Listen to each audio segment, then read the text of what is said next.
오늘은 본문 로마서 4장 18절로 25절 말씀 가지고 십자가 복음, 부활의 복음이라는 제목으로 함께 말씀의 은혜 나누도록 하겠습니다. 영광스러운 주일 아침입니다. 우리 어떻게 인사를 나눠볼까요? 기독교는 이 11세기에 로마 카톨릭을 중심으로 하는 서방교회와 또 동방정교회를 중심으로 하는 동방교회로 나뉘게 됩니다.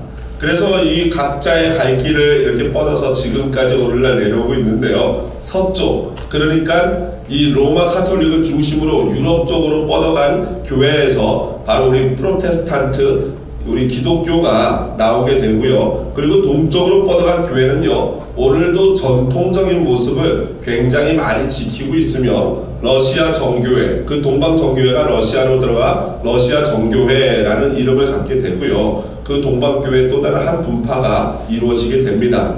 그 동방교회의 아름다운 전통 중에 하나가 바로 부활절, 러시아 말로 바스하라고 한다고 합니다. 그 바스하에 러시아에서 서로 인사를 하는 방법이 있는데요. 제가 몇 년 전에 한번 설명드렸던 것 같아요.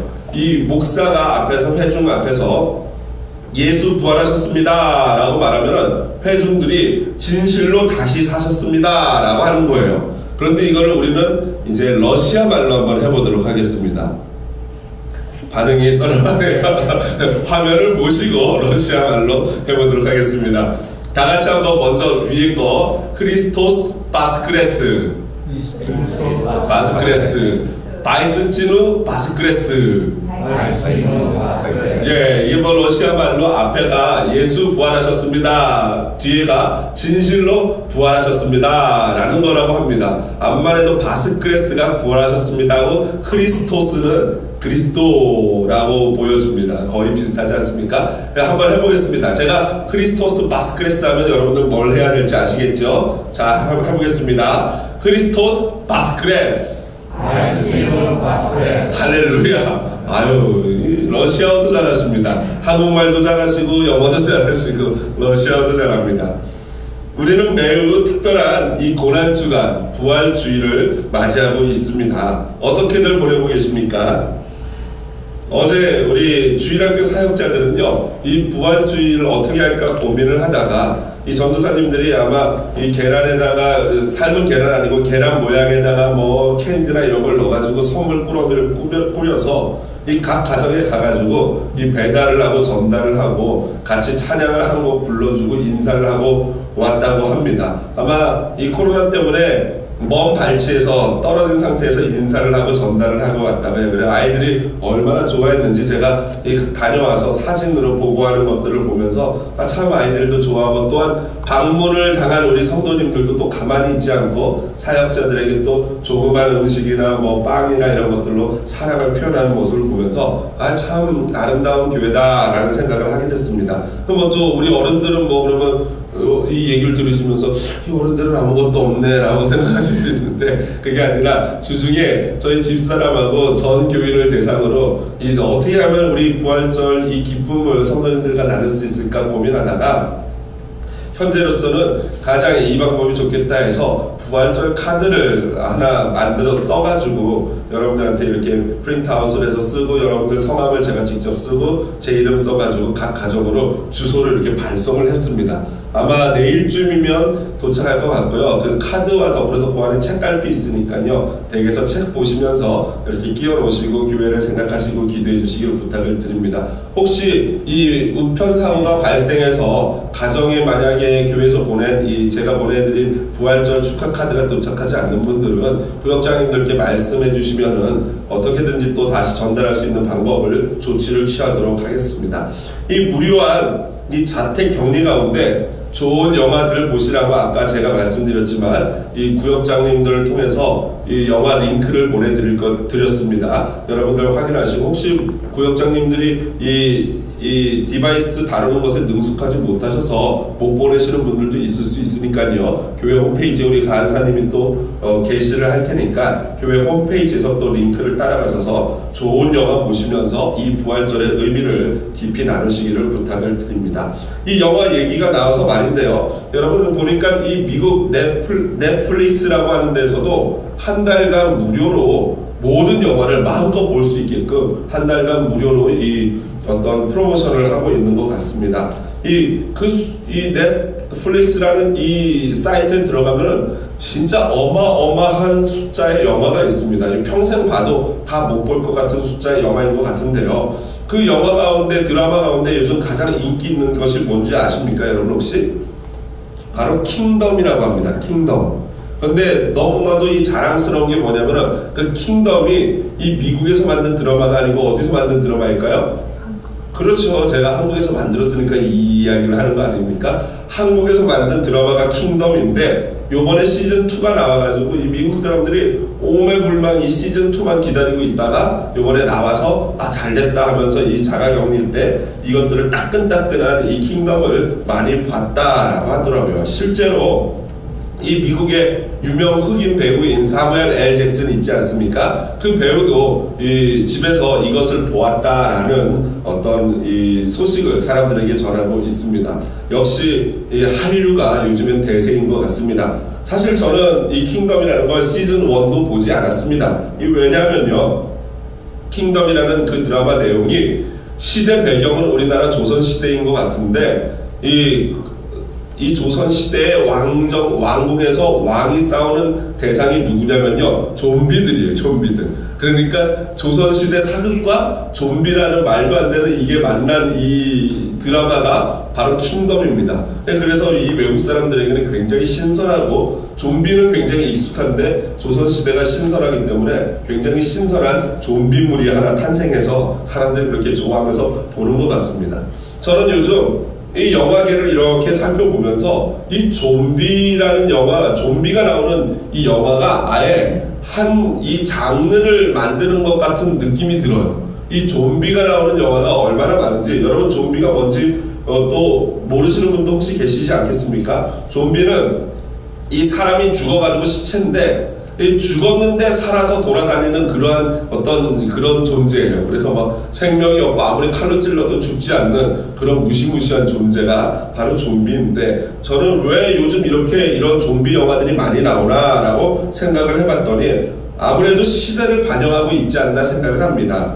무슨 말이냐면, 살았지만 죽어있는 자들이 좀비라고 말씀드리지 않았습니까? 이 시대에 겉모습은 살아있지만 실제로는 내면이 죽어있는 사람들이 많이 있어서 아마 그런 영화들이 자꾸 나오지 않나 생각을 하고요. 이 현대인들의 막연한 두려움, 이런 것들이 반영된 게 바로 좀비 영화가 아닌가 생각을 합니다. 우리나라에서도 좀 전에 히트를 했던 부산행이라는 영화 있지 않습니까? 공유라는 배우와 마동석이라는 배우가 나와서 굉장히 많은 사람들이 보았던, 그리고 아마 또 우리나라 이 좀비 영화가 알려진 게 외국으로 미국으로 알려진 게 그 부산행을 통해서 알려진 것 같은데, 바로 그것도 그러한 우리 막연한 두려움과 그런 것들을 반영하고 있지 않나 생각을 합니다.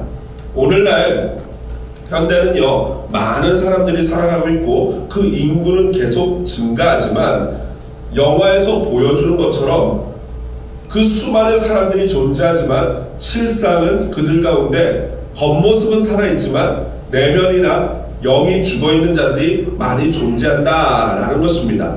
물론 여기서 살아있다라는 의미는 바로 영적인 해석, 우리 기독교의 관점에서 해석하는 겁니다. 살아있다라는 것은 단순히 육체만 살아있고 생물학적으로 살아 숨쉬는 그런 사람이 살아있는 것이 아니라, 우리 기독교에서 말하는 살아있다라는 것은 내면, 영혼이 하나님과 커넥션돼 있어서, 연결돼 있어서 살아있는 자를 우리는 살아있다라고 표현합니다. 자, 그렇다면은 진짜 살아있는 것은 어떤 존재이고 죽었다는 것은 또한 무엇인가? 오늘 부활절을 맞이하여 코비드-19으로 말미암아 죽음에 대한 두려움에 붙잡힌 이 세상에 바로 전해야 될 복음이 무엇인지에 대해서 우리 함께 알아보기를 원합니다. 저는 요즘 들어 많이 느낍니다. 특별히 이 지난 한 주 고난주간 제가 허리병이 도져가지고 많이 고생했다 그러지 않았습니까? 그러다 보니까 좀 더 확실하게 느끼는데, 이 나이가 든다는 것, 사람들이, 어르신들이 연세가 들고 노인이 된다는 것을 많이 이렇게 잘 몰랐었는데, 몸이 아프니까 아, 노인들 느낌이 이러시겠구나 라는 많은 공감대가 생깁니다. 나이가 든다는 걸 한마디로 말하면요, 이 먹는 약이 많아지는 거예요. 제가 몸이 아프니까 하루에 입에다 털어넣는 약 개수가 얼마나 많은지, 혈압약, 진통제, 뭐 근육 이완제, 뭐 별별 약을 막 바이타민 뭐 다 쏟아넣으면서 야, 이 나이가 든다는 것은 먹는 약이 많아지는구나. 여러분, 피가 탁해지면서 혈압이 올라가고, 이 오른 혈압이 이 심장에 무리를 주니까 이 어쩔 수 없이 혈압약을 먹어서 이 혈관을 확장시키거나 아니면 혈액을 좀 묽게 만드는 거 아니겠습니까? 또 몸에 있는 당이 화장실을 갈 때마다 막 빠져나가요. 특별히 이제 나이가 들면 방광이 근육이 느슨해지니까 화장실도 어르신들을 자주 가게 되지 않습니까? 더 이상 소변을 오래 담아주지 못하고 화장실 갈 때마다 당이 빠져나가니까 뭐 어쩔 수 없이 그 당 빠져나가는 당을 약으로 보충할 수밖에 없는 거겠죠. 또 눈이 침침해지는 것. 여러분, 이 예전에는 이 소시적에는 내가 바늘에 실 끼는 거 시합해가지고 진 적이 없는 분들인데 이 시간이 지나면 어떻게 돼요? 막 이렇게 해도 계속 헛발질 아닙니까? 이게 바로 늙어가는 거 아니겠습니까? 그리고 또 누웠다가 일어나는 게요, 제가 이 허리가 아파 보니까요, 누웠다 일어나는 게요 거의 죽었다가 부활하는 느낌이에요. 얼마나 일어나는 게 힘든지, 아, 이건 죽었다 살아나는 느낌입니다.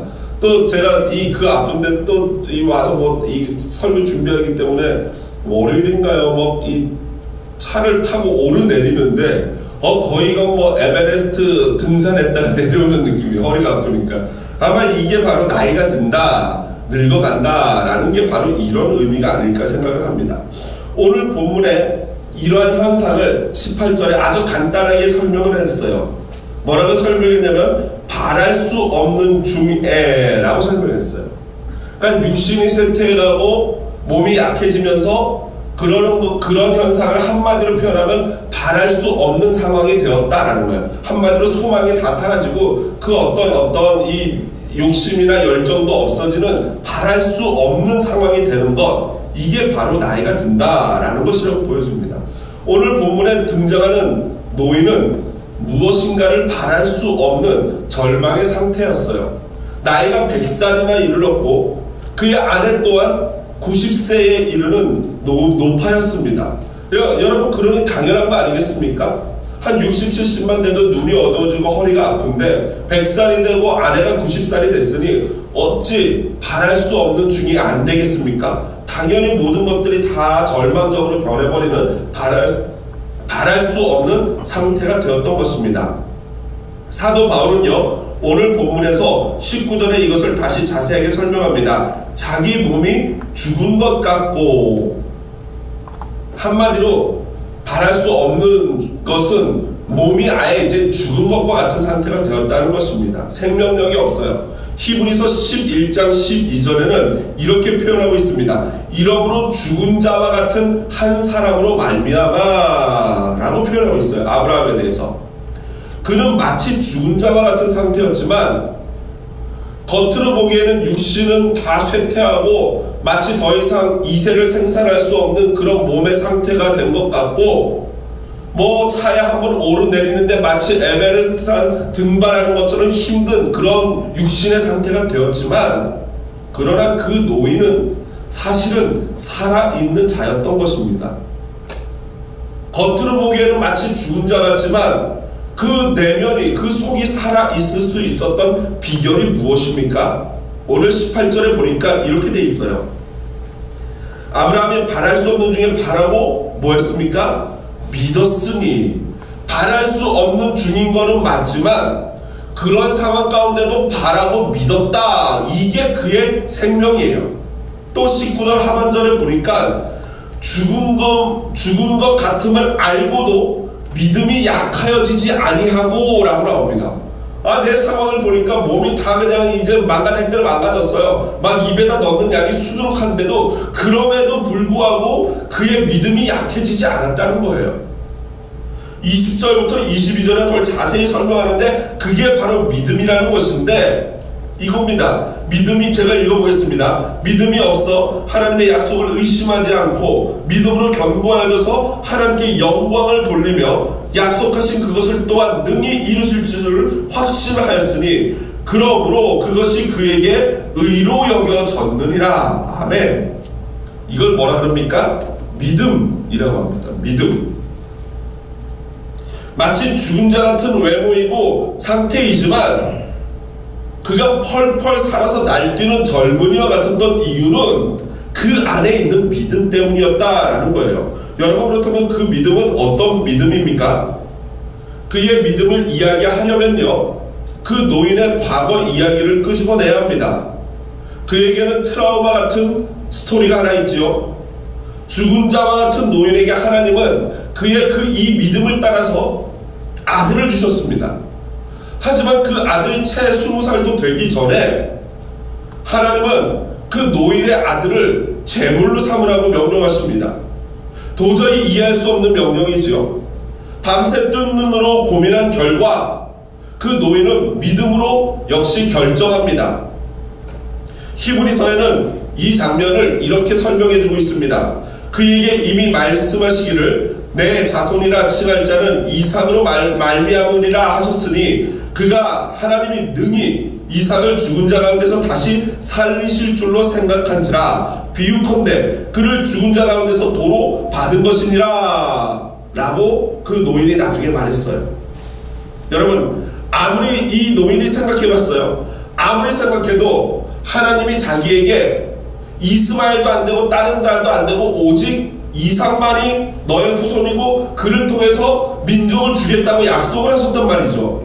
그런데 그 이삭이 죽으면 어떻게 됩니까? 하나님의 약속이 어긋나는 거 아닙니까? 그렇다면은 그 노인은 생각합니다. 이 하나님이 이 아이를 죽이라고 하는 것은 죽여도 그 아이를 다시 살려주시겠구나. 왜요? 어차피 그 아이를 처음에 얻을 때 나는 죽은 자와 같았어요. 내 아내도 죽은 자 같았어요. 그런데 그 죽었던 몸에서 생명이 태어났거든요. 그러니까 20년 지났지만 하나님은 영원하신 하나님은 그 능력에 변함없으신 하나님은 이삭 죽여도 다시 살려주시겠구나. 이 결론을 내린 거예요. 주신 하나님이시니 이번에도 반드시 돌려주시겠구나. 할렐루야.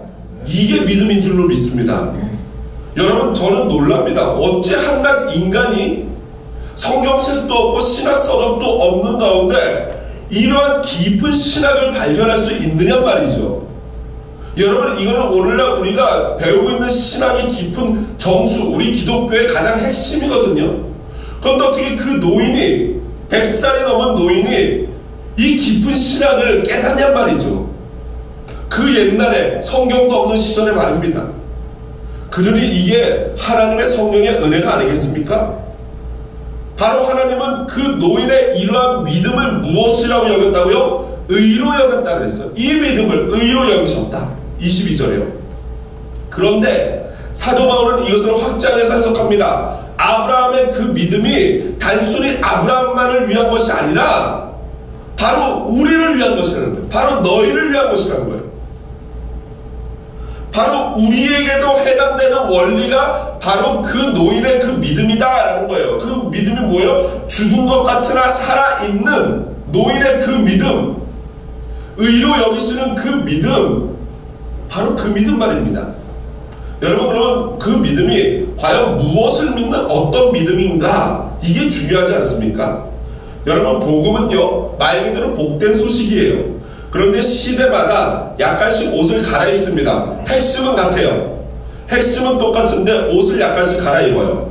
구약시대 수많은 선지자들을 통해서 주신 복음은 뭐예요? 바로 메시아가 오실 거라는 거예요. 하나님의 때에 너희를 구원할 메시아가 온다는 거예요. 모세 같은 선지자를 하나님이 일으키실 것이고 다윗과 같은 왕을 세우셔서 너희를 구원하실 것이다. 이게 구약 선지자들의 복음이었어요. 반면에 그 메시아가 드디어 오셨어요. 그 오신 메시아가 어떤 복음을 전했습니까? 그 메시아가 전한 복음은요 다른 복음이 아니에요. 하나님의 나라를 전했어요. 복 있는 사람은 하나님의 나라를 받는다. 애통하며 기도하는 자는 위로를 받는다. 이러한 하나님의 나라에 대한 복음을 전합니다. 그분이 십자가에 죽으시고 부활하셔서 승천하셨어요. 이제 그의 제자들 사도들이 그의 뒤를 이어서 복음을 전파합니다. 그런데 그가 전한 복음들은 무엇입니까? 사도들이 전한 복음은 달라요. 사도들이 전한 복음은 십자가에서 예수 그리스도가 너희의 죄를 위하여 죽으셨다. 그리고 그분이 3일 만에 살아나셨다. 할렐루야.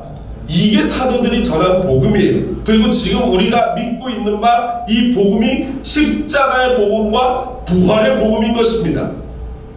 그 노인, 그 아브라함의 믿음이 의롭다 함을 받은 이유가 바로 여기 있어요. 그는 정확하게 알지는 못했지만 하나님의 인류 구원 사업 계획에, 본인 자신도 모르게 그 하나님의 인류 구원 사업 계획에 쑥 빨려 들어가게 된 것입니다. 아들을 죽이고 세상을 구원하고 살리실, 그 아들을 죽였다가 다시 살리실 그 계획 말입니다. 아브라함이 그 하나님의 그 계획을 맛본 거예요. 그래서 사도 바울은 이것을 오늘 본문에서 25절에 이렇게 기록하고 있습니다. 오늘 본문 25절 다 같이 함께 읽어보겠습니다. 예수는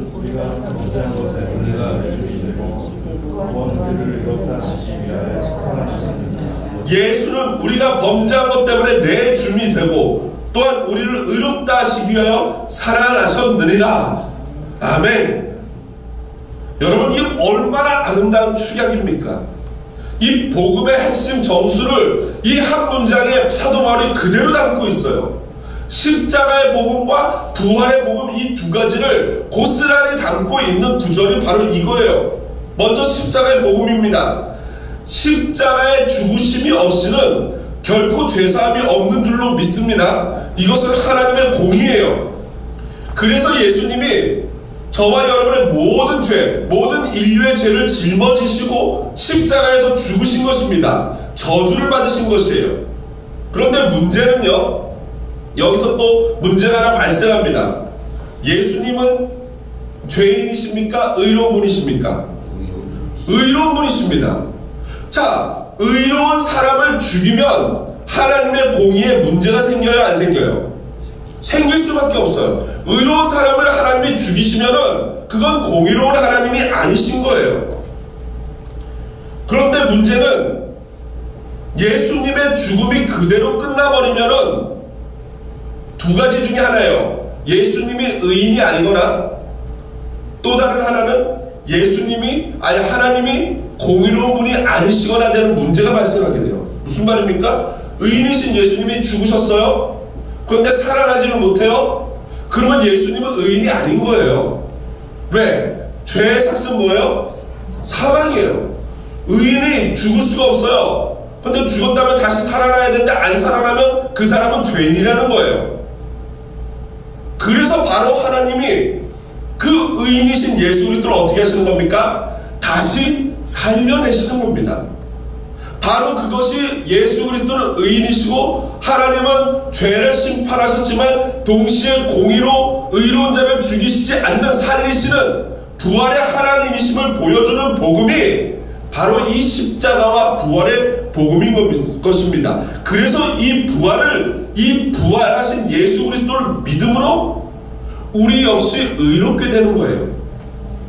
여러분, 그 노인 아브라함이 어떻게 의롭게 되었습니까? 바로 이 부활의 복음을 알고 있었던 거예요. 정확히 예수님이 몇 천년 뒤에 와가지고 십자가에 죽고 3일 만에 부활할 거다 이건 몰랐지만 적어도 그 노인 안에 하나님은 죽은 자를, 의인을 살리실 수 있는 분이다 라는 이 믿음이 있었던 것이 바로 그 노인 아브라함의 믿음이었던 것이고 하나님이 그 믿음을 의로 여기신 것입니다. 칼빈은 기독교 강의에서 이 부분을 다음과 같이 쉽게 표현했어요. 같이 한번 읽어보겠습니다. 그의 죽으심으로 그의 부활하심으로 말미암아 그가 자생하고 회복되었다. 죽으심으로 죄가 없어졌고요, 그의 부활하심으로 말미암아 의가 소생되고 회복됐어요. 그러므로 십자가와 부활은요, 뗄래야 뗄 수 없는 관계고 둘 중에 하나만 있을 수도 없고 있어서도 안 되는 것입니다. 자, 이제 이 거룩한 복음, 십자가의 복음과 부활의 복음을 우리에게 한번 적용해 봅시다. 여러분, 부활의 능력을, 복음의 능력을 내 것으로 만들기 위해서는 우리 자신에게 두 가지 질문을 해야 돼요. 첫 번째 질문은 이겁니다. 나는 십자가에 그리스도와 함께 죽었는가? 여러분, 부활의 능력을 체험하기 위해서 가장 먼저 해야 될 게 뭐겠습니까? 죽음이에요. 죽지 않으면요, 살아날 수 있습니까? 죽지 않은 자가 어떻게 부활을 경험합니까? 죽지 않고서야 부활을 경험할 수는 없는 것 아니겠습니까? 그러므로 예수님을 믿는 자들은요, 이미 죄에 대하여 죽은 자인 줄로 믿습니다. 이 로마서 6장 11절 바로 옆 페이지에 보면요, 이런 말씀이 있죠. 이는 너희 자신은 죄에 대하여 죽은 자요 라는 표현이 있어요. 이미 저와 여러분은 죄에 대하여 죽은 자인 줄로 믿습니다. 자, 그렇다면 죄에 대하여 죽었다 라는 그 말이 과연 무슨 말인가? 이것이 과연 죄에 대해 죽었다는 말이 과연 완전히 죄를 짓지 않는다는 걸 의미하는가? 그렇지가 않습니다. 오스왈드 챔버스는 다음과 같이 주님은 나의 최고봉에서 얘기하고 있습니다. 마음을 가다듬고 하나님과 함께하는 시간을 가지십시오. 주여, 죄가 제 안에서 죽은 것을 알 때까지 주님의 죽으심과 일치하게 하소서라고 기도하십시오. 당신 안에 있는 죄가 죽도록 도덕적인 결단을 내리십시오. 여러분, 죄에 대하여 죽는다는 게 다른 게 아니에요. 한마디로 결단하는 거예요. 아, 나는 이제 죄에 대하여 완전히 죽은 존재구나. 이제부터는 죄를 짓지 않겠다 라고 선포하고 더 이상 죄에 대한 삶을 추구하지 않는 것, 이것이 바로 죄에 대하여 죽은 거예요. 이에 대하여 칼빈의 이야기를 한번 들어볼까요? 칼빈은 이 부분을 이렇게 설명해 주십니다. 그리스도와 연합하여 죄의 노예 상태에서 해방된 성도는 영적 자유를 얻은 만큼 다시는 죄의 종이 되지 않기 위해 날마다 육체의 소욕을 제어하는 성화의 삶을 살도록 분투해야 한다. 이것은 죄에서 완전히 끊어져 거룩함과 의 가운데 온전히 거할 때까지 해야 한다. 무슨 말입니까? 결국 우리가 십자가에서 죽는다는 것은요, 죄에 대한 우리 육신 안에 있는 소욕과 싸우는 거예요. 이 죄의 소욕을 내가 죽이고 싸우고 이기고 내가 반드시 하나님의 말씀대로 살겠다라고 결단하고 노력하는 것, 곧 성화를 의미하는 것입니다. 천국에 이를 때까지 우리의 이 영적인 싸움은 끝나지 않는 치열한 전쟁입니다. 그런데 여러분, 이 싸움이요, 예수님이 십자가에서 죽으심으로 우리의 모든 죄의 문제를 해결하지 않으셨다면 우리가 싸울 수도 없고 싸울 필요도 없어요. 이미 예수 그리스도께서 십자가에서 죄에 대한 문제를 해결하셨기 때문에 우리가 싸울 수 있는 거고 근거가 되는 거고 싸워야 하는 것입니다. 만약에 죄의 문제가 해결되지 않으면 아무리 내가 깨끗이 살려고 노력해봤자 아무런 소용이 없어요. 그게 바로 다른 종교와 우리 기독교의 차이입니다. 똑같이 선행을 하고 똑같이 살지만 다른 종교들의 선행은 아무 의미가 없는 것이 바로 예수님의 죄 씻음의 가장 근본적인 해결이 없는 상태에서 선행은요, 아무런 의미가 없는 거예요. 그러나 우리 기독교인들이 예수 그리스도를 믿음으로 말미암아 죄의 문제가 해결된 상태에서는 날마다 영적인 이 싸움에 몸부림을 해야 되는 것입니다. 그럴 때 이것이 바로 죄에 대하여 죽었다라는 것이에요. 오늘날 현대인들은 오히려 자기들은 어떤 것에 노예가 되기 싫다고 자유로움을 추구합니다. 그러나 여러분, 그게 얼마나 어리석은지 본인들은 생각으로는 말로는 내 자유를 추구한다고 추구하지만 결국에는 가만히 그들의 삶을 이렇게 들여다보면요, 죄의 노예인 것이 너무나도 분명해져요. 돈의 노예, 쾌락의 노예, 마약의 노예, 즐거움의 노예, 이런 이 출세의 노예, 이런 것들의 노예가 되어서 술의 노예가 되어서 그들의 삶을 가만히 보면 나는 자유를 즐긴다라고 즐기는 것 같지만 결국에는 그들이 오히려 술과 담배와 마약의 노예가 되어 쪄들어가는 것을 보게 되는 것입니다. 두 번째, 우리가 다시 우리에게 질문해야 될 질문은 나는 예수님의 부활의 능력을 체험하고 있는가예요. 물론 부활의 능력을 체험하기 위해서는 앞에 첫 번째 질문, 십자가의 죽음이 전제되어야 합니다. 죽음 없이는 부활의 능력을 체험할 수가 없다고 말씀드리지 않았습니까? 반드시 죄에 대하여 죽어야 돼요. 그래야지 부활의 능력을 체험하게 됩니다. 자, 그렇다면 과연 부활의 능력이란 무엇인가? 당연히 종말론적으로 볼 때는 마지막 때 예수 그리스도가 이 땅에 재림하실 때 우리가 부활체, 육신을 입고 다시 온전히 살아나는 것이 바로 부활의 능력입니다. 부활의 첫 열매 되신 예수 그리스도를 따라서 우리 역시 부활의 육체를 갖고 일어나는 것, 이것이 부활의 능력이지요. 그래서 로마서 6장 8절을 보면은 만일 우리가 그리스도와 함께 죽었으면 또한 그와 함께 살 줄을 믿노라 라고 사도 바울이 말하고 있어요. 그리고 빌립보서에 보면 사도 바울이 내가 부활의 능력을 참여하기를 원한다, 내가 반드시 그 마지막 때 부활하고 싶다라는 강력한 열망을 보여주고 있습니다. 물론 마지막 때 부활하는 것이야말로 영광스러운 마지막 우리의 종착역이고 골입니다. 그러나 그 마지막 부활의 능력을 체험하기 전에 우리의 삶 속에서도 날마다 삶 가운데 부활의 능력을 체험해야 하는 것, 이것이 바로 우리 기독교인의 삶인 것입니다. 이 부활의 능력을 날마다 체험하는 것에 대해서 좀 재미난 실험을 가지고 와서 이것을 설명할 수 있는데요. 이 하버드 대학의 생물학자인 에드워드 윌슨이라는 박사님이 계셨어요. 근데 그 박사님이 이 개미를 가지고 실험을 했다고 합니다. 어떤 실험이냐면요, 개미 한 마리를 꾹 눌러서 죽여가지고, 잔인하죠? 꾹 눌러서 죽인 개미를 개미 굴 속에다가 갖다 넣었대요. 그런데 이 개미들이요, 이 죽은 개미를 발견하기까지가 며칠이 걸리더라는 것입니다.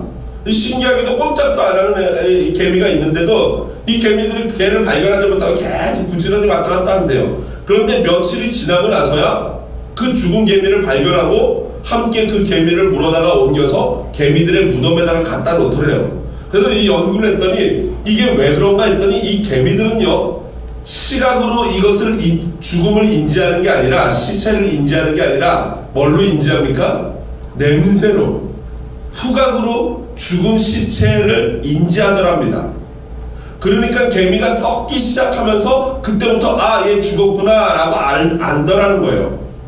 그래서 좀 더 연구를 해봤더니 그 개미가 죽고 며칠이 지나면서 그 시체에서 나는 냄새 화학물질이 올레산이라는 건데, 그 올레산의 냄새가 나면은 이 여지없이 개미들이 아, 얘 죽었구나 하고 그걸 갖다 버린다는 거죠. 그래서 이 박사님이 굉장히 잔인해요. 어떤 실험을 했냐면은 종이에다가 올레산을 묻혀가지고 개미 집에다 넣었대요. 개미들이 어떻게 했겠습니까? 왜 시체가 여기 있어? 하면서 다 같이 그 종이를 들여다 옮겨서 개미 무덤에다 갖다 놨다는 거예요. 그러니까 이 개미들은 다른 냄새에는 반응을 안 하는데 그 올레산이라는 화학 물질에만 반응을 하더랍니다. 이 에드워드 박사님이 한 단계 더 잔인한 실험을 했어요. 살아있는 개미 몇 마리를 잡아가지고 뭘 했겠습니까? 살아있는 개미들에다가 올레산을 발랐답니다. 그리고 그 개미를 다시 개미 굴 속에 넣었어요. 어떤 현상이 벌어졌을까요? 그 살아있는 개미를 막 때려와가지고 얘 죽었구나 하고 막 그 물어다가 막 끌고 가가지고 개미 무덤에다 갖다 버리고 오더래요.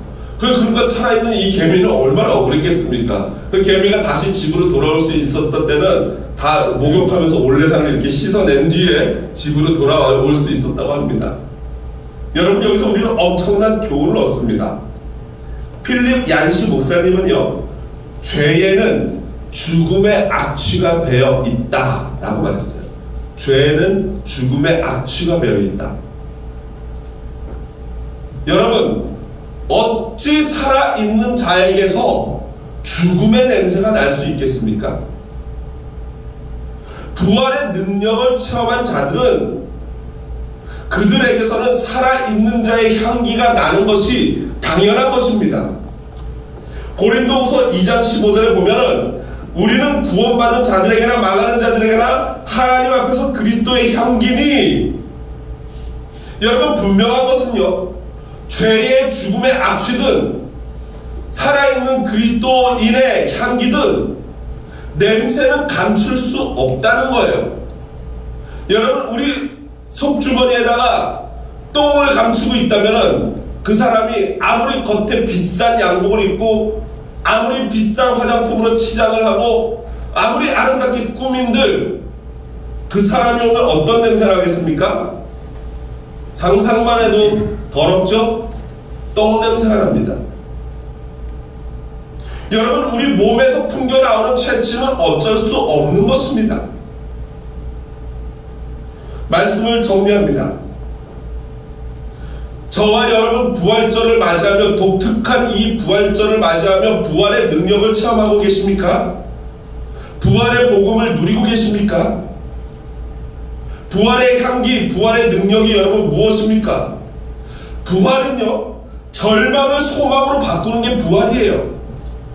어둠이 빛으로 바뀌는 게 부활입니다. 죽음이 생명으로 바뀌는 게 부활이고, 죄에 썩어가는 냄새가 그리스도의 향기로 바뀌는 게 부활입니다. 여러분, 혹시 저와 여러분에게서 죄악의 죽음의 냄새가 스물스물 올라오진 않습니까? 절망의 냄새, 불평의 냄새, 쾌락의 냄새, 불만의 냄새, 두려움의 냄새, 이기심의 냄새가 우리의 몸에서 마치 좀비와 같은 자와 같이, 마치 살아있는 것 같지만 걸어다니는 시체와 같이 그러한 죄악의 죽음의 냄새가 나지는 않냔 말이지요. 여러분, 부활의 능력을 체험한 자들은 생명의 향기가 납니다. 여러분, 부활의 능력을 체험한 자들에게서는 소망의 향기가 납니다. 여러분, 부활의 능력을 체험한 자들에게서는 그 곁에 가면 사랑의 냄새를 맡을 수가 있습니다. 예수님이 부활하셨습니다. 진실로 진실로 예수 그리스도께서 부활하셨습니다. 우리의 입술의 고백만이 아닌 이 부활의 능력을 체험하고 우리의 삶을 통해서 나타내는 부활의 향기, 그리하여 진정 예수 그리스도와 함께 십자가에 죽고 그 예수 그리스도와 함께 다시 부활하는 우리 사랑하는 한사랑교회 성도님 되시기를 주님의 이름으로 축복을 드립니다. 우리 그 마음과 그 바람과 믿음으로